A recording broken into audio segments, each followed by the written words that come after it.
What's up, guys? We back again at it with another video, and as you may tell by the thumbnail, we got another project on our hands now, don't we? That's right, people. Guess what? I bit the bullet. Instead of buying a brand new bass boat, you know YouTube's in love with these projects, so guess what? Here it is, 1988 Ranger Comanche 390V. I hope I said that Comanche part right, don't know, but anyways. Yep, it's a 19.3 foot bass boat. And it needs some work. But YouTube loves these projects, and I'm just not patient, so guess what? We gonna do a project. We gonna fix this thing up. We're gonna do a little 1988 bass boat, but with 2022 technology. Let me show y'all something. Don't mind the shade here for a second. But you know why this bass boat caught my eye? Because of that big old thing right there. Yes, this is 1988. It is a two-stroke, but that's a Mercury 200. That thing got the juice. This thing moves on the water. Even though we're probably not going to keep this. I mean, my plans already is I'm gonna repower this whole boat. So that's to come to tell y'all what's gonna go on it. We gotta keep some surprises. So anyways, let's go over this boat real quick.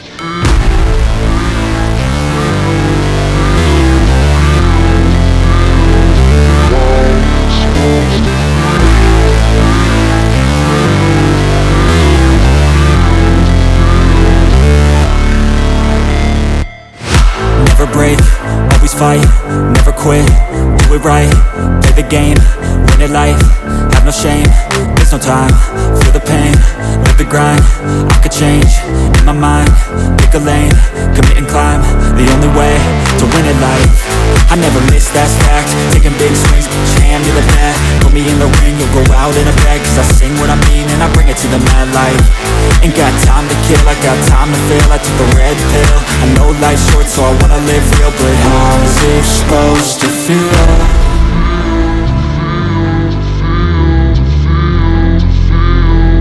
How's it supposed to feel?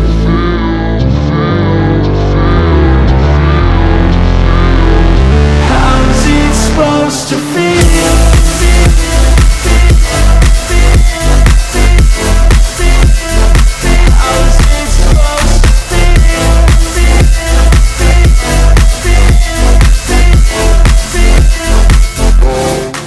Alright, so let's go over this boat real quick. Alright, it's a 1988 Ranger 390V, okay? It's stripped pretty much. They pulled the carpet off this thing. Looks like they painted it black. I don't know why anybody would want to paint the top black and not put carpet on it. If you, that's going to be one hot surface. But either way, we going to put the carpet back on this thing. We're going to put some new seats in. We're going to bring this thing nice. The paint is horrible. I'll show it to you in a second. The bottom of the hull doesn't look too bad. It looks like it just needs to be buffed out. We'll try that, see if it works, and then we're gonna probably wrap it anyways. So let's go over a little bit of this thing, right? It was on offer up, $1,500. Now, you know I'm looking at a 19.3 foot bass boat with a Mercury 200 on the back, and they claim it works and floats. It does, by the way. Okay, but of course I'm gonna jump on that right away, right? Why is it only $1,500? It may have no carpet on it, but the thing floats and drives, okay? It may have some issues, but it floats and drives, and it's a 19.3 foot, okay? And it's a Ranger, so it's a name brand bass boat at that, okay? Well, it has some nasty side of this story, and I'm gonna try to go through this really quickly so we can get into looking at the boat real quick. Okay, so basically, I go down there. These dudes are selling it in Hialeah. Really cool dudes. they have no issues, okay? They got this boat the same way I did by buying it from somebody, okay? The problem is they didn't understand that they really couldn't do nothing as far as, they found out they couldn't do nothing without a title, and that's the problem this boat had. It had no title with it, what they're selling it. And if you know anything about the state of Florida, you don't buy a boat without a title because it's garbage without it, okay? So the only reason I bought it was because it had prior registration papers in it to the previous owner, okay, the last owner. All right, so that was enough for me to use my contacts and security and hunt this guy down. Now you would think with the registrations it would be simple as it gets, right? Just look at the address on the registration. I mean, it has driver's license, everything on there, right? Just head over to his house and talk to the guy. Well, the problem is this guy has moved since that address, because that last registration was, I think, the one that I seen was in 2012 or 2007, I think it was. I don't know. But it was a long time ago. And in that time period to today, the guy moved like 5-6 times. All right. We do a background check on him. I find the last known address current to a couple months ago. Okay, and it's up in West Palm Beach. I hit the road and head up there. All right, now mind you, I did a Google, the 3D, where you put the person right in front of us so you can see the houses around you, and I can see this boat sitting in front of that last address. All right, so it was not too long ago at that address, so I felt better going all the way up there, wasting my time. So I get up there to West Palm Beach to this house, and unfortunately, the house is completely different than it was in the Google Maps. All right, completely different. Remodeled top to bottom. So instantly I got a gut feeling that this guy didn't live there anymore, and he moved. And I knocked on the door, no one answered. Went back to the car, seen a neighbor, got out, talked to the neighbor. Come to find out, I pointed at the bass boat. The guy who used to live there tells me he moved about 3 months ago. That's not good, because that tells me that there's going to be no public records on this guy's new home for a while. It was too soon. He just moved. All right, so I sat in the car for a while, and this nosy Karen came out in her car, and she's just staring at me in front of this house. So I ended up going over to her and talking to her, and instantly when I told the guy's name, I'm not saying this guy's name because once again this is an open case, and I believe in everyone's innocent until proven guilty, even with the disgusting charges this guy had. Okay, but like I said, I'm not gonna say names. I don't want to get into that. All right, so yes, she said she knew who he was, that he was a child molester and had all kinds of kiddie porn charges on him and whatnot. But she didn't really want to work with me too much until, of course, I offered her money, a pack of cigarettes, and filled up her gas tank, and she was willing to give me Facebook names to the families, because this guy didn't have a Facebook page no more, obviously. Probably tried to get rid of it. He's hiding. All right. So anyways, I get from her going through Facebook, I get in contact with his wife. Okay. And once again, offered some money. All of a sudden wanted help, and I pretty much told her what I needed, because I had already went to the tag agency. Okay, so I pretty much said, this guy can't leave the house, so I can't go with him to a tag agency, so he's gonna have to fill out the paperwork that I need, sign it, and then I'm gonna need a copy of his driver's license to get all this done. So she said she'll contact me back once she gets in contact with him, and it wasn't even a couple hours later, and she's like, yeah, I got his driver's license, and he can sign the paperwork. Can you come up tomorrow? So next day I head up there, talk to her, get everything done. She goes over there, comes back, because I ain't going nowhere near him. I guess he doesn't want to be seen. But she signs the paperwork. She takes I shot her $200 for getting me all that, and signed all the stuff I need, and then I got a little more information on it. So pretty much he never sold the boat. Okay, he never sold the boat to no one. I guess in his process of running and moving, the boat sat there decaying, and they were just broke with all the charges and all this stuff, she said that he pretty much left the boat at the property when they moved and said whoever wants it can take it. But that doesn't help if you don't give the title anyways. Came back down, same day I went to the tag agency, turned all that stuff, filled all the paperwork, paid $700 and change to get this boat and trailer registered to me. All right, so it's now a week later from that time, and I'm still waiting on the registration and everything, but she assures me everything's fine with it. But yeah, that's the weird story on this, okay? It's just nuts. But he's the original owner from 88. It's old dude. All right, but it's disgusting just to think of what charges he has, and just, he's a nasty human being. And honestly, I'm glad I didn't get to see him face to face, you know what I mean? But anyways, now that we got the boat, it's mine. It's a new beginning. This boat's going to confess its sins, and we are going to move on from all of that. Okay, we're going to fix this boat up. So let's get to it. Let me show you around the boat. All right, and like I said, this is the introduction video to you guys. The boat's introduction to my channel. All right, there's going to be a lot of parts to this video, moving all the way up from the start to the finish until this baby's ready to put in the water. All right, guys, let's check it out. All right, so let's start with the heart of this thing. The Mercury oil-injected Black Max 200 horsepower 2-stroke outboard motor. This thing's pretty bad, man. I ain't gonna lie, this thing is pretty bad. It is old. I did open up the top and it's kind of oily and nasty, but like I said, I'm gonna repower this thing. I'm not even worried about it. And a nice prop on it. Looks like it got to be new. That's not original for sure, as messed up as that is. But yeah, so I mean, for an 88, I love this style. You know what I'm saying? It's not just the old box bass boat back from 88. Ranger had a little style on them, didn't they? Alright, so I'm going to run through this thing real quickly. So you got the back area here. Looks like you can fit 4 batteries, 1 down over there, 2 up here on top of that tray, and then 1 over there. We're going to go into all this stuff really in detail at a later time. Right now I'm just showing you the basics of this boat. Okay, here's the driving area. It does have a hot foot down there. Alright, the wires are all nasty. Everything's old and breaking down and dry rotted. The steering wheel's dry rotted. We're gonna put all new stuff, new gauges, new everything.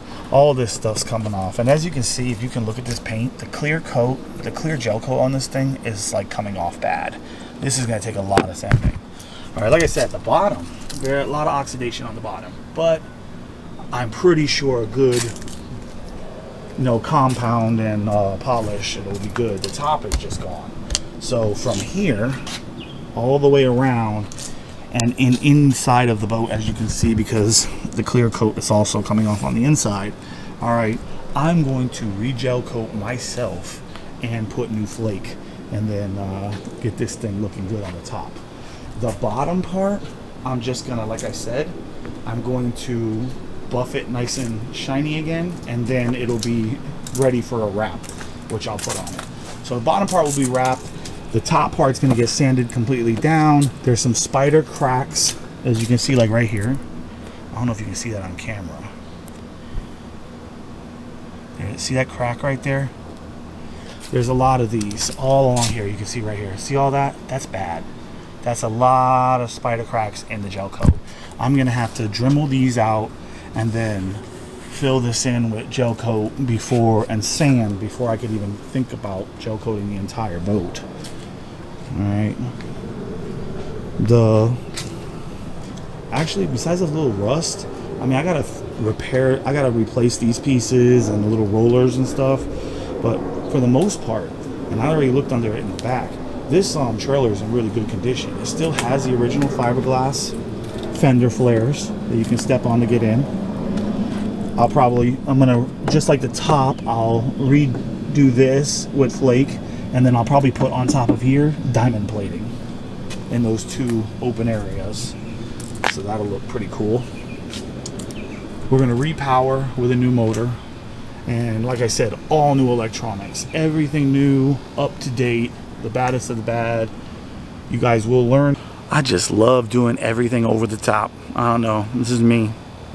Everything I get, usually expensive or the best of the best. So this boat, even though it's an 88, it's gonna be a cool project, but it's gonna, in the end, it's gonna have a lot of cool stuff on it. Let's jump inside this boat and check out some of the storage compartments. And back in 88, what they considered a rod locker is a joke. Holy crap, that's a big bass. No, I'm just playing with y'all.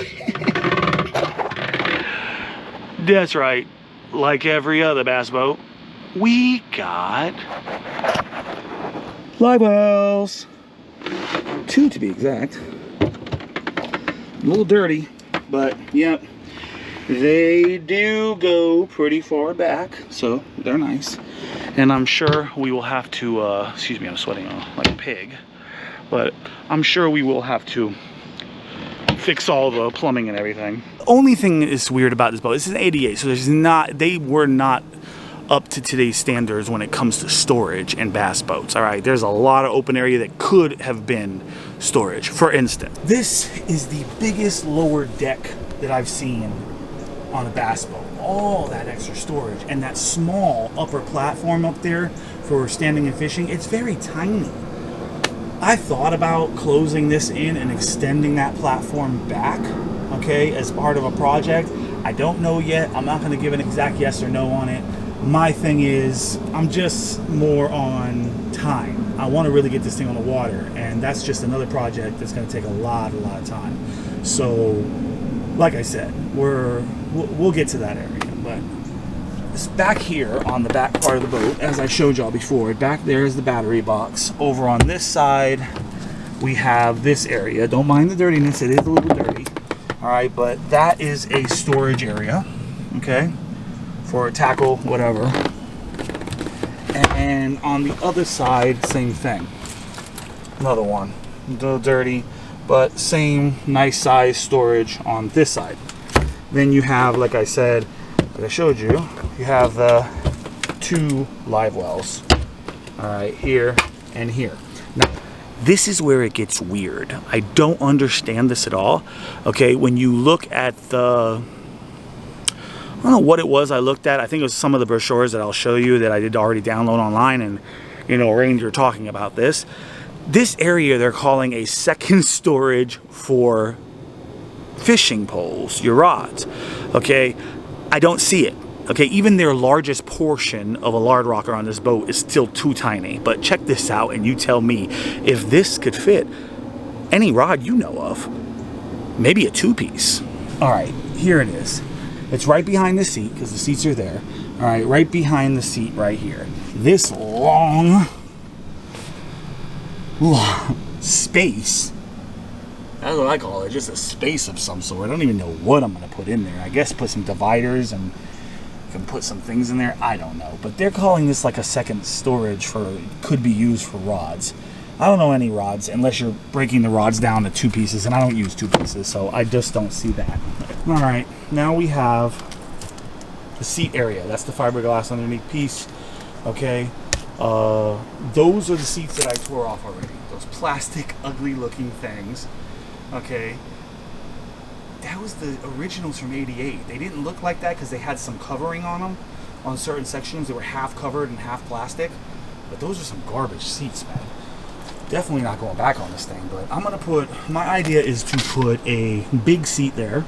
Okay, big seat over there, matching interior for the colors of the boat, and in the middle, I want to do a custom center console that can be used to step on to get to the back, as well as opens up to put stuff inside that's sealed and safe for cell phones, things like that, and cup holders. These cup holders are built into the fiberglass.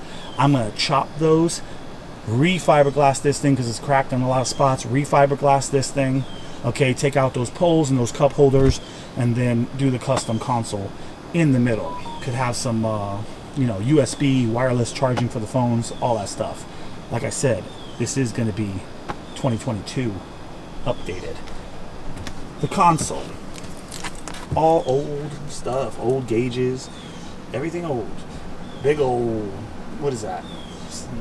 Like radio to a radio? That thing's huge. Steering wheel's all dry rotted. All that's going to come out. And like I said, this big area over here. Now, for the most part, this floor is pretty darn solid. This gray area makes me think that they replaced this at one point. This whole gray area is repainted, and I think they must have replaced it. But this is a problem to me. This area right here, if you'll see, is very spongy, and that's not good. So I may have to cut this back up, re-fiberglass, and close that in before putting down the carpet. Now, I'm going to put like hydro turf down here in this area. It's cooler looking and way cleaner. The upper deck is going to have carpet, and the back deck is going to have carpet. Now, up to the front. This is what Ranger calls their rod locker. This thing's not even 4 feet long. Alright, I guess you put them in and there's this tiny little bit of space, if you can see, right up in there. Not many rods would fit in there even if you did squeeze them in.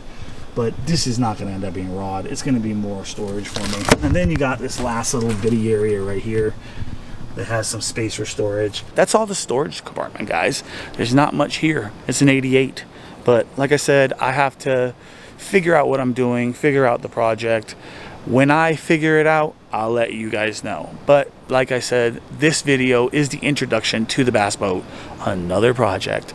The bus is still on. We do have the bus. It's up north, okay, not too far from here, sitting, waiting for us to hit it back up with the next episode on that. All right. The bus got to get done, man. It's going to be part of this whole thing. Like, my dream and goal is not only to get my land, but it's also to get that bus done and use the bus along with the boat and travel our great US of A and fish all over the place, okay?